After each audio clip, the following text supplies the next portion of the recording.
بسم اللہ الرحمن الرحیم۔ السلام علیکم ورحمۃ اللہ وبرکاتہ۔ آج جو نئے تعلیمی بورڈز بن رہے ہیں ان کے نام لکھی گئی ایک نظم جناب حدود اعلیٰ آبادی صاحب کی حاضر خدمت ہے۔ اپنے مرکز سے بچھڑنے کی ضرورت کیا ہے؟ اپنے مرکز سے بچھڑنے کی ضرورت کیا ہے؟ اپنے ہاتھوں سے اجڑنے کی ضرورت کیا ہے؟ باغ تقویٰ و توکل ہو نظر سے اوجل، باغ تقویٰ و توکل ہو نظر سے اوجل، ایسے مینار پہ چڑھنے کی ضرورت کیا ہے؟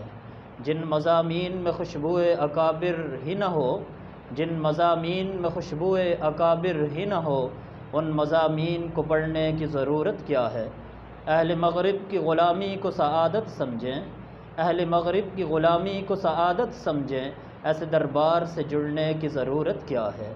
علم و عرفاں کے سمندر سے کنارہ کر کے، علم و عرفاں کے سمندر سے کنارہ کر کے اپنے کنویں میں سکڑنے کی ضرورت کیا ہے؟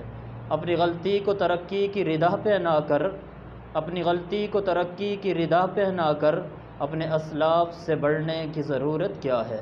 فتنہ پرور کے اشارے پہ اپنی فکر و فہم، فتنہ پرور کے اشارے پہ اپنی فکر و فہم جلد بازی میں جکڑنے کی ضرورت کیا ہے؟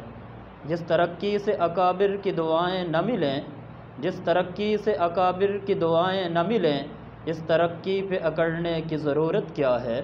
فکر امت کو بدلتے ہیں فکر ملت میں، فکر امت کو بدلتے ہیں فکر ملت میں، ایسے جنجال میں پڑنے کی ضرورت کیا ہے؟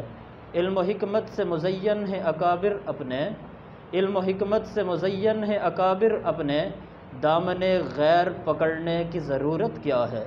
جن سے بہتان و عداوت کے جن نکلتے ہوں، جن سے بہتان و عداوت کے جن نکلتے ہوں، ان چراغوں کو رگڑنے کی ضرورت کیا ہے؟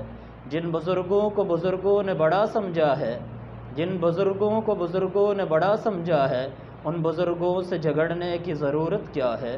پرفتن دور ہے ہدہد، یہ پرندوں سے کہو، پرفتن دور ہے ہدہد، یہ پرندوں سے کہو، وادی خیر سے اڑنے کی ضرورت کیا ہے؟ والسلام۔